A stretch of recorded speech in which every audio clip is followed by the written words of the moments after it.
Hi అండి. ఉగాది అయిపోయింది. ఉగాది పచ్చడి కూడా తిన్నాము.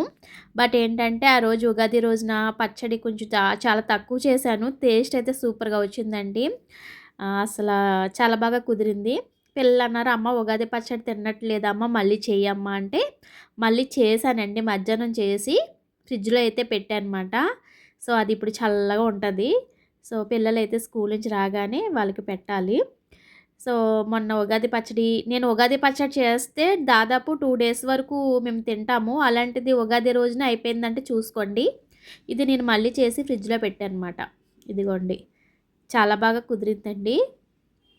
వేప పువ్వు కూడా వేశాను. ఆ రోజు ఉగాది రోజే కొంచెం ఎక్కువగా తెచ్చి స్టోర్ చేసుకున్నాననమాట. సో, అదేసి చేశానండి. చాలా బాగా కుదిరింది. టేస్ట్ చూద్దాం ఇప్పుడు. బెల్లం గట్ట కరెక్ట్‌గా సరిపోయింది. చాలా బాగొచ్చింది. చల్లగుంది. భలేగుంది టేస్టు. సూపర్‌గా వచ్చిందండి. నాలాగా మీరు కూడా మళ్ళీ ఉగాది పచ్చడి చేసుకున్నారా? కామెంట్ చేయండి.